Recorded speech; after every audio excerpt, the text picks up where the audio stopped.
ambasadorka u fadhiya qaramada midoobay Soomaaliya Abukar Cusmaan Abukar Baalle ayaa la weydiiyey su'aal bas su'aasha ay ka adag tahay oo ay ka mid yihiin maxaa idinkaga qorshaysan Israa'iil inaad kaga hortagtaan intiraafka ay Somaliland siisay maxaadse ka rajaynaysaa golaha qaramada midoobay Security Councilka golaha ammaanka ee qaramada midoobay waa su'aalaha waaweyn ee la weydiiyey waxa kale oo ka mid ah maxaad Somaliland ugu diidan tihiin intiraafka sida dadka kale ee intiraafka baadi goobaya tacdiyadihii dowladdii militariga ahayd ay geysatay ayaa wax laga weydiiyey iyo waliba madaxweyne Trump weerarka qaawan uu ku soo qaaday dadka iyo dalka Soomaaliyeedba su'aasha ugu dambaysa ayaa waxay u dhacaysay ama u muuqatay mid Abukar la doonayay in dabin loogu dhigo talowma ku dhacay soo odaygu shaxda waa faansiyo waa ka booday qaybta dambe ayaad ugu tagi doontaa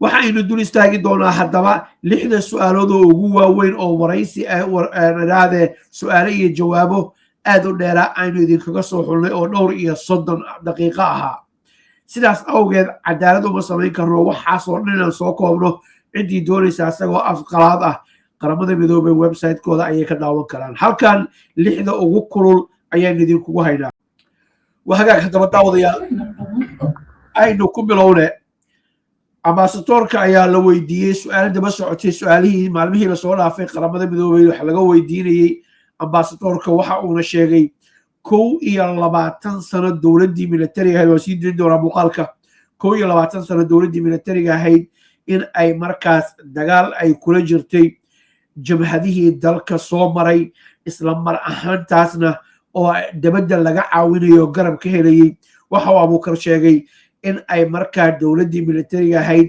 iyo jabhadihii qaar ka midaba ay labadooduba tacadiyada ay geysteen laakiin waxa la yiraahdo xasuuq inuusan dhicinin ayuu yiri isla mar ahaantaasna cid si gaar ah loo bartilmaameedsaday aysan jirinin weeraradan iyo dagaaladanuna ay dalka qaybo ka mid ah oo kale ay ka dhacayeen laakiin waxa uu Abukar qirayaa in markaas dowladda hadda joogta madaxweyne xasan sheekh maxamuud iyo waliba dowladdii ka horeysay ee madaxweyne farmaajo labaduba ay isku dayeen inay arrimahan soo afjaraan oo xal loo helo oo wixii dhacay markaas laga garnoqo Israa'iil ayuusan waxba ula hareynin waxa uuna sheegayaa ambasador Abukar Baalle in ay hele inuu soo xigtay ilaahdee warbixin uu sheegay oo sir ah oo markaas Israa'iil 1,500,000 oo shacabka reer Gaza ah ay ku geynayso Somaliland waxa uu ka yiri dibnihiisa ayaad ka dhageysan doontaan garo oo xasuusnoo daawadayaal waxaynu isku daynaa inaanu turjuno waxa uu leeyahay sida dadkeena afaqoon ay u fahmaan idinka laftigiina wixii aynu ka tagnay xagga hoose noogu soo qoro waa kan su'aashii koowaad dhageysi wacan.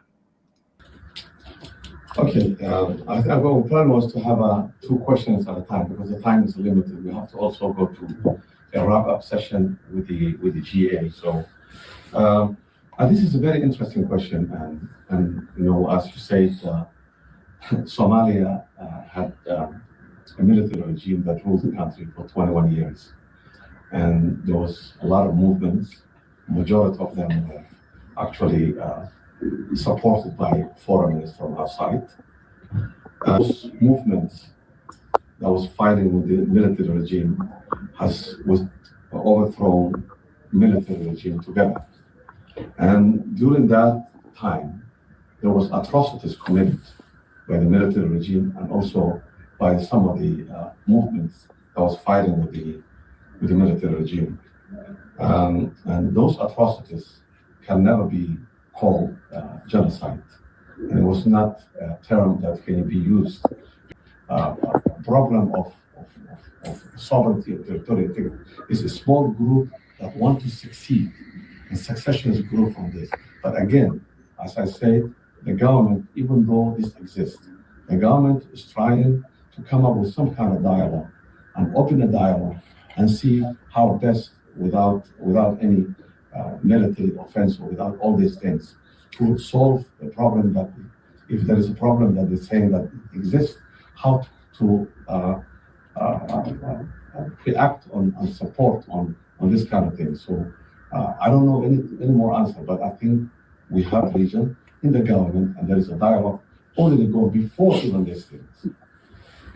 وهاجاك سؤال شتان حتى لو ويديني داوديال أنا وقتي إنه كوين إنه سو كوين وحل لو ويدي سؤال شتان صعته وحي لا ده هي أنا أقول عيسى سنة مدحوينا حسن الشيخ محمود اعتراف إسرائيل سومالان waxa uu ku tilmaamay in ay tahay ujeedada ka dambaysa in shacabka reer Gaza markaas lagu soo daabuleeyo Somaliland su'aashaas uu ka jawaabay Abubakar waxa uu sheegay in uu markaas uu soo xiganayo wadna maqli doontaan goor dhowe warbixin sir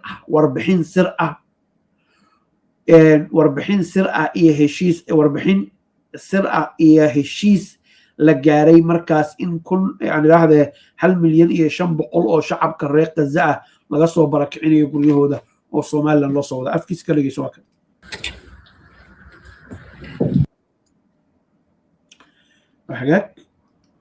The Associated Press, thanks for having this press conference. I wanted to follow up on some of the Somaliland stuff, most specifically because your president has said that Israel's recognition of this was connected to Somalia or Somaliland taking Gazans who are being, some say forcibly removed from Gaza as the reconstruction and rehabilitation of the Strip happens.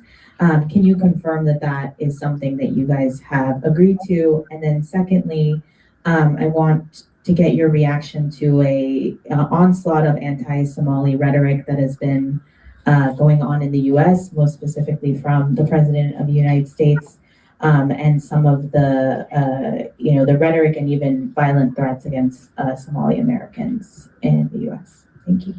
Well, the first part of what Israel's goal is, I think they did not make it. It's not even secret. They want to export the Palestinians from Gaza to any country that accepts. And I think one of the conditions, probably the recognition of Somaliland. We can't even call Somaliland anymore because one region of that is already part of Somalia. So we have to call it the Northwest region. Okay. waxay aniga iga hoos baxay ansaxo waxa uu yiri Israa'iil hadda qarin bamayso oo wax la qarinayo oo markaas la qarinayo ma ahan ayuu yiri waxa ay rabaan dadka reer Gaza cid walba oo aqbalaysa in ay markaas ay u geeyaan aan dhageysana wax kale ku xiga of Somalia. And I think there was a report that the secretly accepted 1.5 million Palestinians from Gaza to be deported and exported to Somaliland. And that is unacceptable. وهالكاس ماشي وليه 1 مليون iyo 500 oo kun oo shacabka reer Gaza ah ayaa la doonaya in la keeno Somaliland.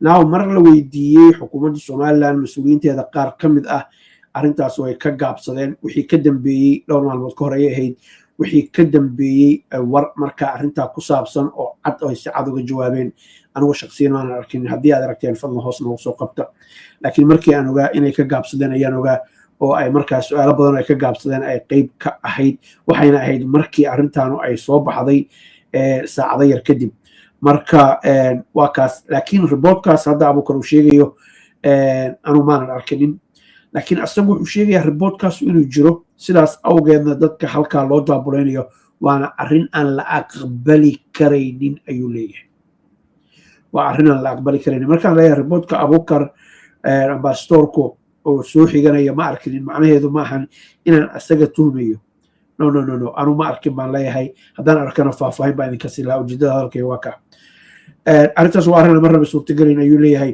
waa kan isagoo arrintii daba jooga su'aasha qaybteeda labaadna waxaa la weydiiyey hadallada gafka iyo meelka dhaca Trump uu kula kacayo dadka Soomaaliyeed sidee u aragtaa Abubakar ayaa si ballaaran uga hadlay shacabka Soomaaliyeed ee Mareykanka ku nool inay yihiin dad siyaasadda qayb ka ah inay yihiin dad ganacsata ah oo ganacsiyo waaweyn leh isla mar ahaantaasna dad horumar iyo wanaag ka shaqaynaya inay yihiin ayuu ka warramaya laakiin waxaa noo soo socota su-aal tan la mid ah laakiin halisteeda wadata iyo abuukar siduu ugaga jawaabay iyo weliba su-aasha kale odhanaysa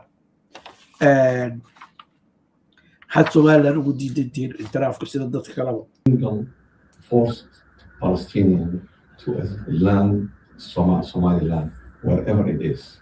So I think this idea, this whole thing is destruction of try to eliminate the Palestinians from Gaza and also distract the world on focusing on the atrocities that is taking place in Gaza and the West Bank. Thank you. All of it. Regarding the, I think if you look into the rhetoric that's going on the social media, is something way beyond, far beyond what the reality is.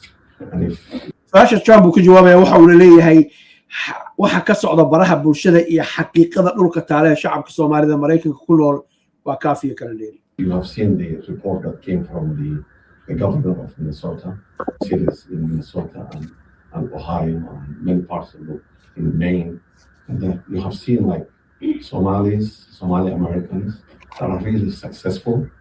Some of them are mayors. There's a city in Maine that's a young Somali lady that's elected mayor, and in Minnesota, you know, Ilhan Omar was elected, and we have many other elected officials. Not only that, Somalis are known as entrepreneurs. Wherever they go, they are business-oriented, and they have a lot of businesses and successful businesses. So to me, it's something like, it's just again a way to distract the things. So I don't see any problems on this issue. Thank you. This is Nama Abdullah with Without Media Network. I have two questions. ninkaanu laba su-aalood ayuu wataa mid waa su-aal syria ku saabsan waynu ka gudbaynaa laakiin su-aasha la weydiiyey waxay tahay maxaad u diidan tihiin dowladda soomaaliya dhexaadaad tihiin somaliland self determinationkeeda inay go'do madax banaani hesho maxaad u diidan tihiin sida dadka kale abuukar jawaabtiisi waa tan The first one on Somaliland again.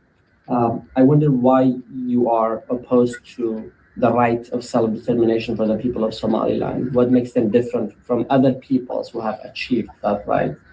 And the second question on Syria, do you plan to have sessions on Syria? And where does your country stand on the efforts to build an inclusive government in Syria, including Kurds, Arabs, and other communities? Thank you.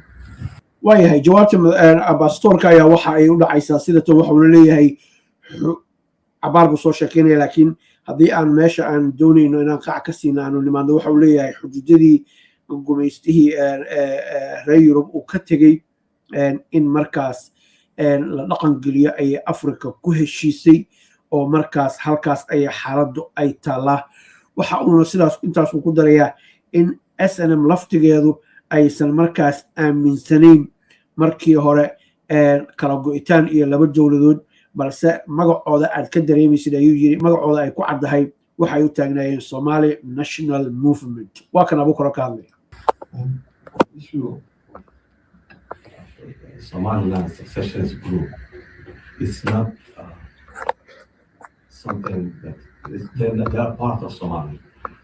And there is also UN Charter. There's an AU, African Union, Organization of African Union, which is the predecessor of the African Union, 1964, after 1 year of its foundation, come up with the Cairo Accord, which says that we have to adhere the borders that was inherited from the colonials. And the other thing that people don't know is Somalia are one people, one ethnic group, one religion, one language, one culture.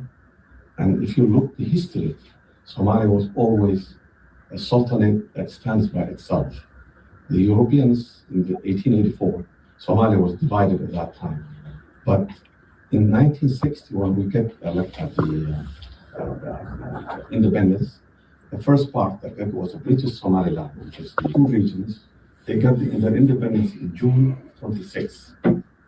The flag they raised is the Somali flag that we have now. The blue with the white the 5 star. And the national anthem that was sung, they sing in June 26, 1960, is the same, the national anthem that we still Somalia have. And even the movement that claims that they're separate from Somalia, even though we are same people, same ethnic group, same language, same religion, even same sect of the same religion. When they were fighting with the military regime, their name was also SNM. They didn't have Somaliland. There was a Somali national movement. waayahay qaybtaasna daawadayaal intaas ayaan ugu gudbaynaa waxaa noo hartay qaybtii aadka u xisaab badnay inta aanan u guda gelinin qaybtan oo aad u kooban haddii aadan horey Brit Somali TV horey ugu taxnayn waxaan kugu dhiirigelinaynaa kaana codsanaynaa inaad rukumataan si aysan idinkana waxba idiin sheeginin annaguna markaa tiradiina iyo tayadiina ugu faano waxaynu soo gaarnay qaybtii ugu culayska iyo miisaan ka badnayd iyo su'aasha halista ee markaas wariyuhu ambassadorka markaas uu weydiiyay